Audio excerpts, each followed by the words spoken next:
Back, well, they are symptoms that should not be ignored when it comes to your pet. And so what are they? Well, Dr. Carolyn McKune, a board-certified specialist at Affiliated Veterinary Specialists, is here with those answers. Good to see you, Dr. McKune. Yeah, nice to see you guys again. All right, so we want to start, for anybody out there who doesn't know about AVS, I say luckily, doesn't know about you guys yet, hasn't had to bring their animal there. Tell folks about AVS. So AVS's main goal is to provide advanced surgical and medical specialty care for pets in the North Florida region. We have 4 locations to serve that goal, one in Jacksonville, a location in Orange Park, one in Gainesville, and in Daytona Beach. And let's talk about your role specifically with AVS. I wear a multitude of hats for AVS. I am a board-certified anesthesiologist, so I assist with the anesthetic protocols for our patients who are going to undergo anesthesia. But I also serve a role and function with pain management and optimizing pain management for each individual pet that comes in. And then in our Gainesville location, I serve as medical director. And we always like to talk about different types of cases, and because you guys handle specialized cases. And the case, what we're talking about today, you have we have a photo here of a special One of our special patients, Callie. Callie is a 1-year-old golden retriever who presented to AVS after kind of an interesting meeting between her mother and I. Her mother, Catherine, is a specialist nurse at Shands. She came to see us, and afterwards, Callie decided she wanted to make a visit as well. Oh boy. So how did Callie and Kathy then become acquainted then with the AVS family? How'd this all come to be? Well, AVS is a local small business, and as such we try and give back to our community in the best ways we can. For example, we'll have some 5Ks coming up to raise funds for our charity, which helps owners who are underfunded but pets have a very treatable disease. This particular community event was our spring open house, where we encourage members of the community to visit our facility, to see behind the scenes, and for the younger community members to see what being a veterinarian is all about.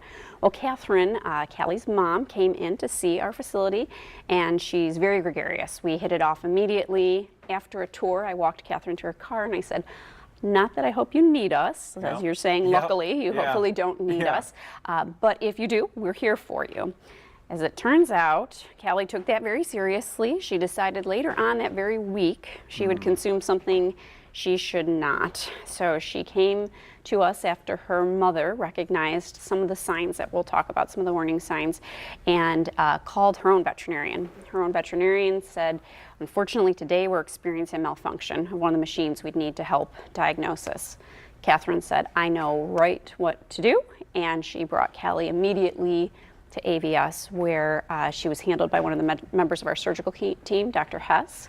They consulted me for an anesthetic protocol for Callie, and then Callie had emergency surgery done by Dr. Herman to remove the material that was making her very ill. And what was the material, can I ask? Well, they had seen Callie potentially consume part of a shoe, but what they found was a very long, linear, stringy type of material. And so after it made it that far through the digestive tract, it was not recognizable anymore, but we could definitely see why Callie would feel so about ill. this, don't you? Yeah, exactly. It's the same thing, Bruiser, my beagle, and you guys were nice enough to monitor him overnight. One of the nights but the stuff that he ate, they had to go in and remove it, but there's signs, and this is something that I noticed, and all owners, pet owners should be looking for these signs of not eating. And we had a picture of one of her pictures there. She's pushing away from the food. Yes, exactly. And so being not interested in food, I think that we are going to kind of list these things too for your audience too, so they can read and see what we see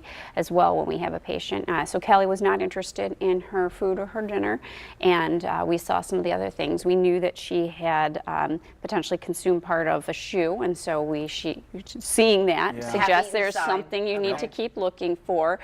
Next, when we saw Callie, she had had a history of vomiting, and so pets who are vomiting usually have something else going on. Then Callie also had a lot of lethargy, and she was not very interested in the food.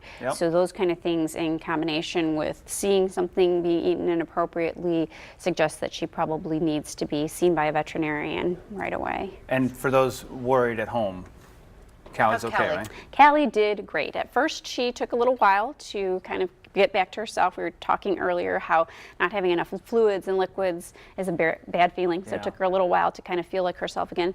Now she does not realize that she has had surgery previously, and so she's happy and active.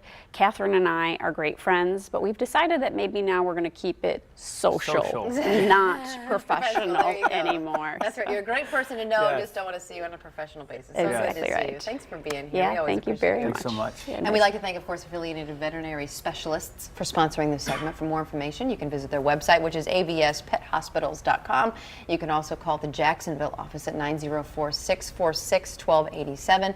They also have the Orange Park location, which is 904-278-0287.